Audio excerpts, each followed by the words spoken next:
Is there such thing as free will? Is there such thing as a God? Is there such thing as a soul? What is a soul if it does exist? Does your psychology continue, and are you a single unified being, or are you many beings that we simply bundle together and assume that we aren't coming in or out of existence? How do we understand what makes a person what they are, and so how can we understand what a person genuinely wants? These are all related to the study of metaphysics. Hello and welcome to your free lecture on metaphysics. This is going to be a beginner's introduction to metaphysics. So if you've never engaged with metaphysics before, you don't even know what the word means, and perhaps you don't even know why you've gotten this email, or perhaps why you're watching this video, well, stick around and you're going to find out what metaphysics is. But before we begin, I just wanted to let you know about my free webinar, which will help you plan your philosophical studies by helping you avoid mistakes and apply best practices, as well as providing an example reading list and structure so that you can begin your philosophical studies. Now, back to the video. Before we actually get into the meat and potatoes, if you will, why should you care about metaphysics? Well, metaphysics is important because you're already doing it. You mightn't realize it, but metaphysics permeates all of our lives every day, day in and day out. You see, metaphysics is implicit in every subject, in every argument, in every judgment. Everything you do will have a metaphysical foundation in which you'll be basing judgments and decisions off. If you are, let's say, a scientist and you want to understand science a little better, then metaphysics is vitally important. If you're an artist and you want to understand art a little bit better, metaphysics is important. Another reason to care about metaphysics is the importance of truth-seeking. Metaphysics is about getting to the root of things. It's about understanding reality as it is and building up from the firmest foundations that we possibly can so that we can understand reality as it is rather than as we perceive it or we may believe it to be. So if you want to understand reality and you want to seek truth, then metaphysics is for you. The next reason is to develop your problem-solving skills. Metaphysical skepticism is a very potent form of skepticism. If there is an issue with the foundation of an individual's argument, a metaphysical skill set will allow you to analyze an argument in order to really delve deep into the implicit foundations of the argument, the assumptions, the prejudices, the presuppositions, and even misgivings that you mightn't even know you've had and your opponent might know they have. Engaging in this kind of skepticism will aid you in your argumentation, and it will aid you in developing your own rigor. So here is the million-dollar question. What is metaphysics? Well, that's actually a philosophical question in itself. What metaphysics is actually quite a controversial topic. So metaphysics is one of the major branches of philosophy alongside epistemology, ethics, and logic. It is vitally important to philosophy and arguably the most fundamental aspect of philosophy. Hence why it is day one. As I've said, you're already doing metaphysics. Metaphysics arguably began around 2,500 years ago in ancient Greece, in which pre-scientists, as they could be called in the pre-Socratic era, tried to tackle the foundations of reality. What is the fundamental basis of objects, and why does reality work in the way it does? These thinkers had very scientific goals and had a variety of different conclusions as to what they believed were the fundamentals of reality. Some took them to be individual elements like water, fire, earth, and air.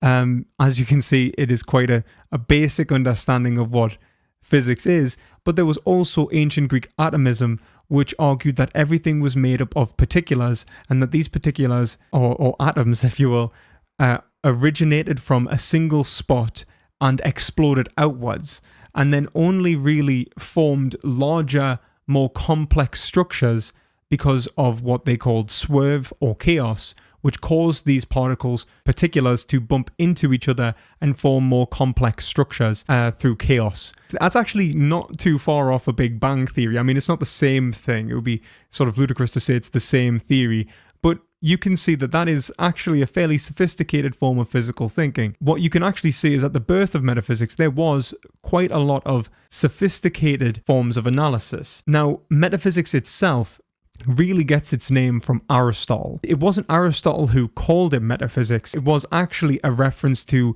a book by Aristotle, which is called the Metaphysics, and that got its name because it was to be read after the physics because it was largely thought to be more difficult than the physics. The ancients believed that metaphysics was more difficult than physics. And the reason they believed that was because metaphysics deals with abstract being, or at least it did then, or being qua being in relation to itself, or being as such. And that was the ancient Greek conception of metaphysics. What is being?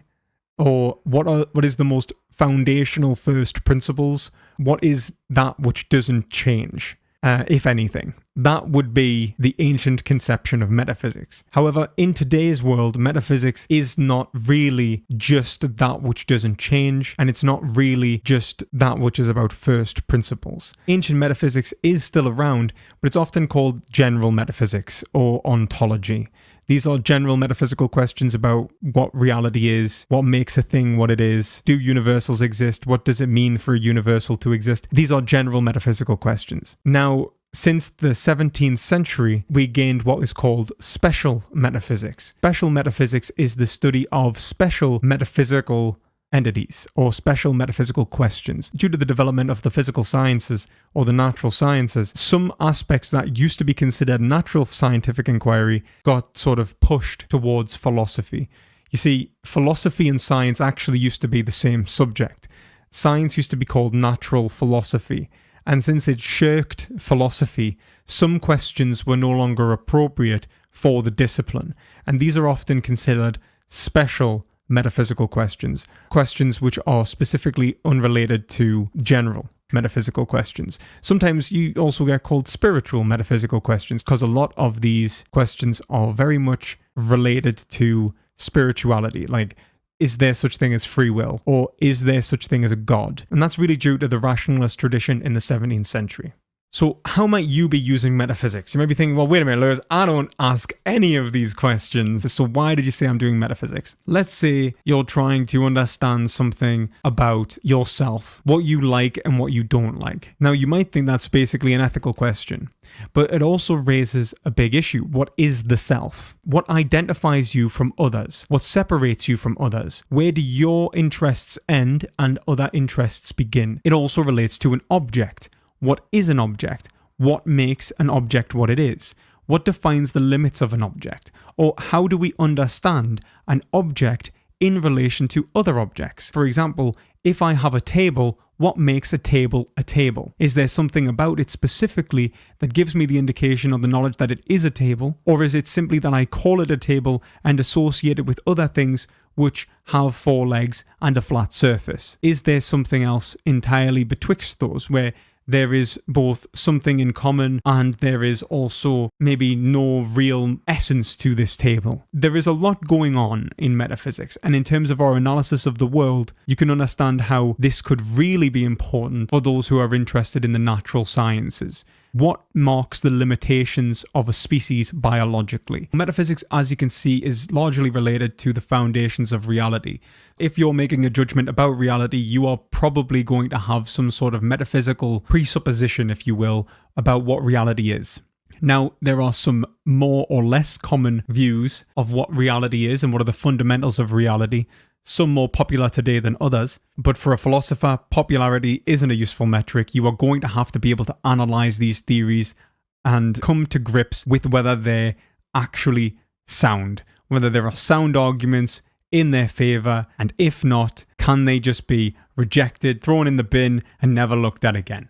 So perhaps the most common metaphysical theory, especially among those who have not engaged in metaphysics, is the belief in materialism or physicalism. Materialism and physicalism are theories that reality is fundamentally material or physical. A materialist would say that everything is matter. A physicalist would say that everything is physical. So you could say everything is physics. It's very often cited that everything can be boiled down to physical first principles, that in analyzing the physical universe, you could gain knowledge of everything that can, will, and could ever happen. This is actually a metaphysical theory because it is arguing that at the basis of reality, the fundamental principality that governs reality is material or physical.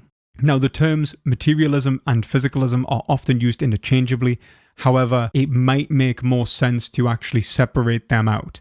you'll find that philosophers in the 17th century, around the birth of the sort of natural sciences after the Protestant Reformation, largely referred to it as material and materialism, boiling things down to matter. Whereas physicalism is really a 20th century concept that is separable from materialism because it boils down things to not matter per se, but physical forces and physical interrelation. Matter might be part of it, but often we like to think that there is something more fundamental than matter now, namely energy and certain physical laws which govern that energy. You might see materialists being referenced such as Francis Bacon or John Locke. Physicalism is primarily interested in the philosophy of mind. If you see a person talking about physicalism, they are largely going to touch upon the philosophy of mind because it is usually referencing the problem of consciousness, which is how can we give a physical explanation for consciousness and specifically qualia or qualitative experience. So what are some of the advantages of this? It seems to align perfectly with our material sciences since it basically offsets all forms of inquiry to physical analysis where we gain knowledge from physics and physical observation. This is usually seen as fairly reductive. However, there are non-reductive forms of physicalism. Reductive meaning reducible down to a specific thing, and non-reductive mean not reducible down to a specific thing. Some physicalists will say everything can be reduced down to the physical forces in the universe, whilst others will say most things can, but maybe not everything. So some major problems for physicalism is that it does struggle to explain consciousness and conscious experience and conscious phenomena. Also struggle to explain the existence of abstracts or abstract objects. For example, if I was to say the word good, bad, or if I was to say something like apple, chair, banana, these things aren't necessarily particular. These things seem to have an existence that might be separable from any given instance of one of those particulars. And so they're often referenced as a universal. And the most obvious abstract object that really is difficult to explain through pure physicality is numbers. Are numbers real or are numbers fiction? If you believe that numbers are real, you might struggle to boil everything down to a physicalist basis.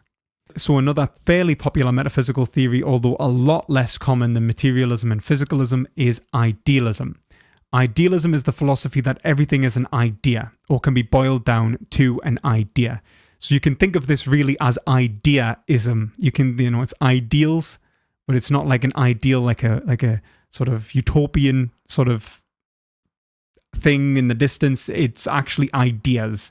That something is an object of mind, if you will. Idealism can largely be split into two major forms: subjective idealism and objective idealism, or, Hegel would say absolute idealism, right? Yeah. Subjective idealism is the belief that what exists is really reducible to the minds of individual subjects. This means that, for example, we all live in our own little worlds, that this is really my idea world, and you have your idea world, and someone else might have their idea world, and we're all communicating cross-world, if you will. Now, that might sound a little, woo-woo, but arguably, it's where you end up if you go through the extreme materialist route. You don't actually perceive the world directly. You perceive it through sense organs, and the information within those sense organs is transferred and processed in the central nervous system in the brain, and the brain then projects reality which is being perceived by these sense organs. And so you never actually come into direct contact with a material reality. You instead only ever come into contact with phenomenal or ideal reality, a reality made of ideas. This can be first seen in the philosophy of George Berkeley, although the original concept of idealism can arguably be traced back right to the ancient Greeks as well. So with Berkeley, this is where you get the saying, if a tree falls in the woods and no one is around to hear it, does it make a sound? And the point that is being made is that there is a separation between the, vibrations in the air and you actually hearing and perceiving a sound. A sound is something that is perceived, whilst the vibrations are simply material or physical interactions. you never even actually get access to those vibrations. You only really get access to those already pre-packaged sense data, which is then translated into idea. So you always end up in contact with idea and not physical reality. Now, that's one form of idealism. Another form of idealism is what is called objective idealism. So an objective idealist would believe that it isn't that these ideas exist in only one person's mind, but we all coexist in a world which is fundamentally reducible to idea. Now, this might sound a little bit more tricky and hard to explain, but it's actually rather simple. If you look at it like this, if everything can be broken down to the point in which it's information, non-physical, okay, and that information is in fact best characterized as an idea, then what we can really say is that if we, like for example, let's take a very physical conception of this. If we were to say that all that exists physically is reducible to, let's say, energy, and that energy is reducible to information about wavelengths, right? And it doesn't actually have any concrete reality unless it is just a representation of that information, then we have an objective idealism. This is the kind of philosophy you would see in someone like Hegel. The previous one was someone like Berkeley. This would be someone like Hegel. This is something that I'm highly interested in, and I would argue highly compatible with science, although some people may disagree. So some of the problems with idealism, especially subjective idealism, is the ability to account for information which seems to originate outside of an individual's mind, or at least conscious mind. It really does struggle to express where this information might come from. In terms of objective idealism, in my experience, one of the hardest things is just explaining it, but but it might also be, I would say, overcoming what seems to be an inherent subjectivity, as people might perceive it as, that there is this fundamental subjective experience and that cannot be made objective, that it is incompatible. So the next is hylomorphism. Hylomorphism is really a blend of what we've just spoken about. If materialism is the belief that everything can be understood to be matter, and physicalism is that which can be physical, and idealism is that everything can be idea, hylomorphism is to say everything is a combination, that it cannot be reduced to either material or idea alone. So this originates from Aristotle, and this is largely seen as Aristotelian metaphysics. It fell out of favour largely around the 15th century, but it is still very popular in both continental and analytic philosophy, and arguably the approach of the Catholic Church, since the Thomistic doctrine of the Church. So this is still very popular, and rightly so. It arguably is very compatible with the idealism that I mentioned before, and materialists who argue that Aristotle was in fact a materialist.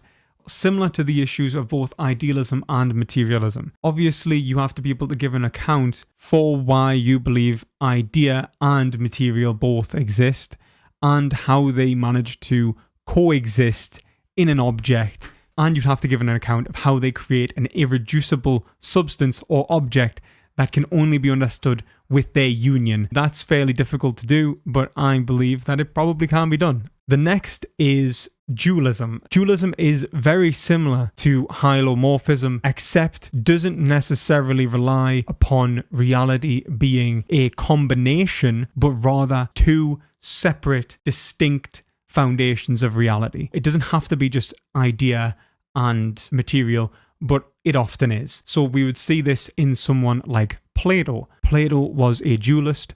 There is a world of forms, a world of ideas, which is above and beyond, and the material world is separate from the world of ideas. However, in order to understand anything and for the material world to exist, it is very interrelated, and without this universal, unchanging world, these particulars would not have any understandable existence, or really any existence in themselves at all. So that's really dualism, that there is this foundation of idea and material, typically, and you'll see this in philosophers such as Plato and Descartes. Perhaps one of the most famous dualists of all. You will know of Descartes through the expression, "I think, therefore I am," where the foundations of existence can really be understood to be thought. Through this understanding of the thinking thing, can I then build up into more concrete conceptions of reality. One of those conceptions is this movement from my personal thoughts and experiences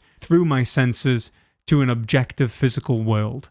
And so everything is reducible to the subject and the objective physical world, the subject and the object. And you have this duality. That has its own problems. What kind of existence does this consciousness seem to have? Is it subjective? Is it objective? How do we gain knowledge of it? Is it observable? How do we know that it exists? How do we know that it's not reducible to the physical? But it is, in fact, a very common form of philosophical theorizing today, especially in terms of Platonists. There are a lot of Platonists. You'll find a lot of Christian Platonists or Neoplatonists, in fact. Monism. Monistic theories really are, there's a lot of monistic theories, in fact, so it's hard to really boil things down to just monism, but monism is the belief that everything is reducible to one thing. Arguably, physicalists are monists, or at least a lot of physicalists are monists. Everything is reducible to the physical, for example, or idealists can be monists. But monism or neutral monism is just the metaphysical belief that everything is reducible to one thing.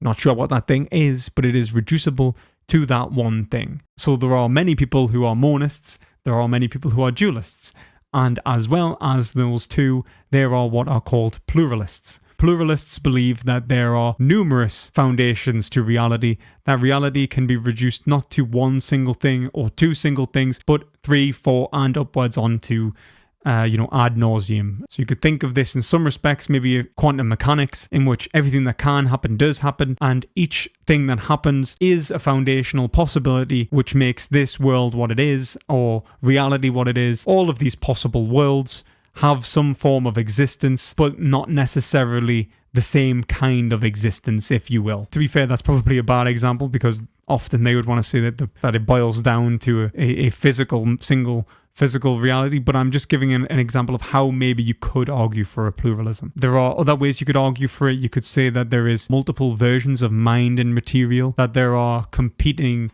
physical realities that coexist. There is a lot going on in pluralism. The options are almost literally endless. So these are common metaphysical theories, but you also find that we might also study sub-branches of metaphysics, such as phenomenology, the study of appearances. So some will argue that everything is appearance. You might find that in someone like Immanuel Kant, Husserl, Heidegger. This is a sort of sub-branch. You also get existentialism, the study of existence, if you will. You'll also find anti-metaphysical theories as well, those arguing against the importance or the use of metaphysics as a whole, arguing that metaphysics is in fact just a mistaken subject, if you will. Thinkers such as Ludwig Wittgenstein, who argued that everything is language, said that metaphysics was really just a mistake of language. You also have very contemporary and more controversial rejections of metaphysics. So this is where you find the very controversial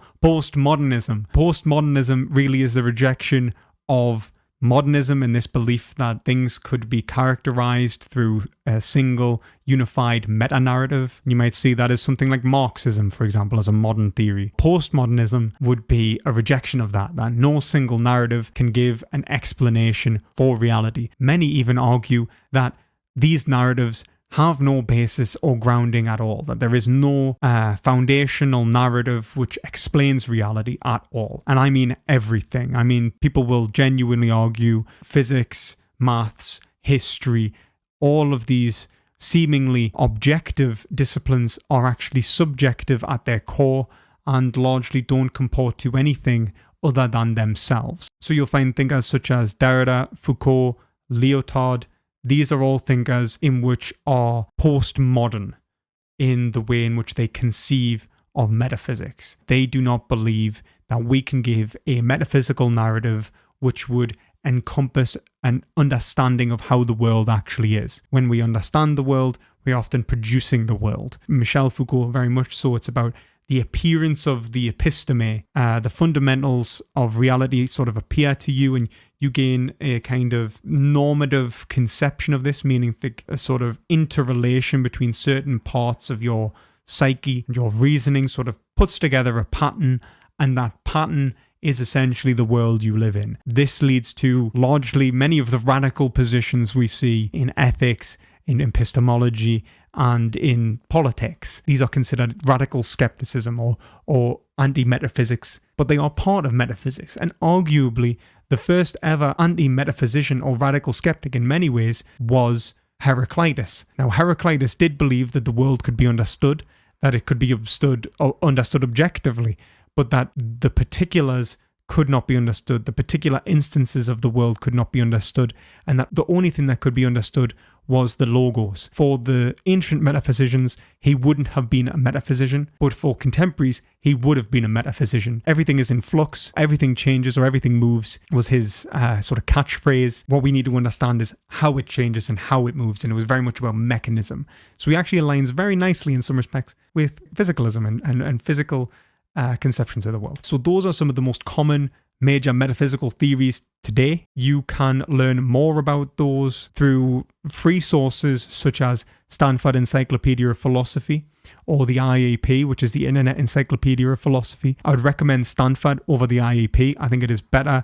It is peer-reviewed. The Internet Encyclopedia of Philosophy, I also believe, is peer-reviewed, but I don't think it's as high quality. You can also find beginner's guides and reader's guides, and I specifically like Philosophy, the Classic Readings. That will take you from thinker to thinker, which is a little bit better, I would argue, than simply just looking at the theories. So I hope you've enjoyed this lecture, an introduction to metaphysics, and I really hope you now understand what metaphysics is, why you should care about it, and some of the most common metaphysical theories. Thank you, and I will see you in Lecture 2, Epistemology.